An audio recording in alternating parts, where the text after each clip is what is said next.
Le balayage humide permet d'enlever les salissures non adhérentes au moyen d'un ustensile de balayage recourant à des gaz humides. Ces gaz humides retiennent la poussière. Le sol reste sec et l'on évite de soulever des tourbillons de poussière. Dès que la poussière entre en contact avec le textile, elle est retenue et reste collée à la gaze. La raison en est que la poussière est hygroscopique, autrement dit, elle est davantage attirée par l'humidité de la gaze qu'elle ne l'est par le sol. Domaine d'application.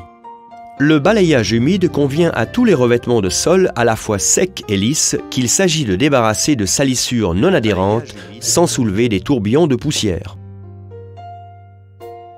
Matériel. Pour le balayage humide, on utilise différents ustensiles et textiles adaptés au type de salissure et à la grandeur des locaux. Ainsi, un grand ustensile dans les halles de gymnastique et les autres locaux d'une certaine grandeur, un ustensile de grandeur moyenne dans les couloirs et les autres espaces libres, et un ustensile universel plus petit dans les espaces meublés ou couverts de toute autre manière. Les gaz à usage multiple que nous humectons avant l'emploi au moyen d'un spray permettent d'éliminer la plupart des salissures non adhérentes. Ce genre de balayage humide est également utilisé là où il y a beaucoup de salissures ou de la salissure sablonneuse et grossière.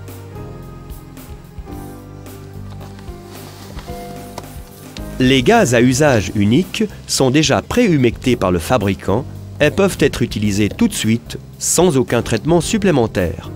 L'emploi de gaz toujours neufs garantit une bonne hygiène.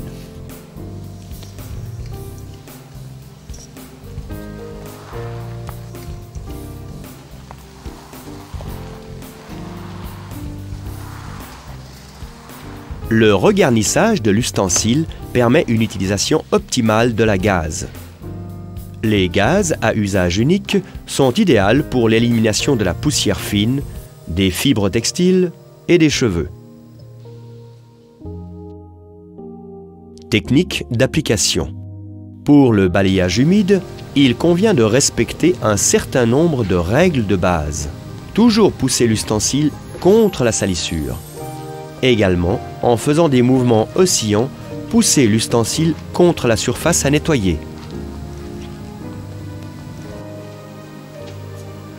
Toujours travailler d'abord le long du bord et sous les meubles. Et voici comment procéder. Entrer, tourner, puis retirer l'ustensile. Nous veillons à ce que l'ustensile ne soit jamais soulevé du sol.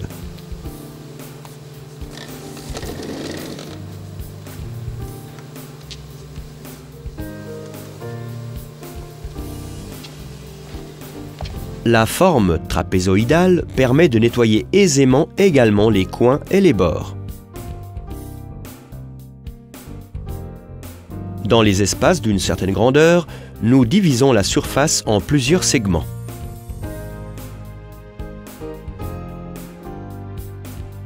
Nous pouvons à présent repousser ces surfaces ou les nettoyer par des mouvements oscillants. Pour que ce travail puisse être effectué d'une manière aussi ergonomique que possible, autrement dit, le dos droit, nous faisons passer l'ustensile tout près des pieds, ce qui entraîne automatiquement la bonne attitude. Résumons donc les règles de base du balayage humide. Nous travaillons d'abord le long du bord et sous les meubles, et après, nous nettoyons l'espace libre.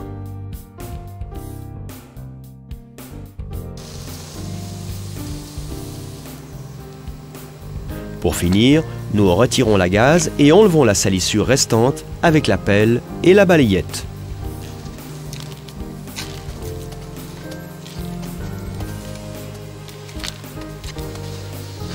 Travaux finaux. Une fois les travaux de nettoyage terminés, nous nettoyons l'ustensile avec un chiffon humide.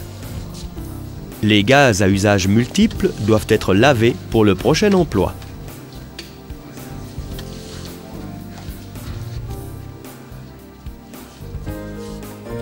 Le balayage humide offre les avantages suivants. pas de tourbillon de poussière. Le sol reste sec. Méthode à la fois économique et simple.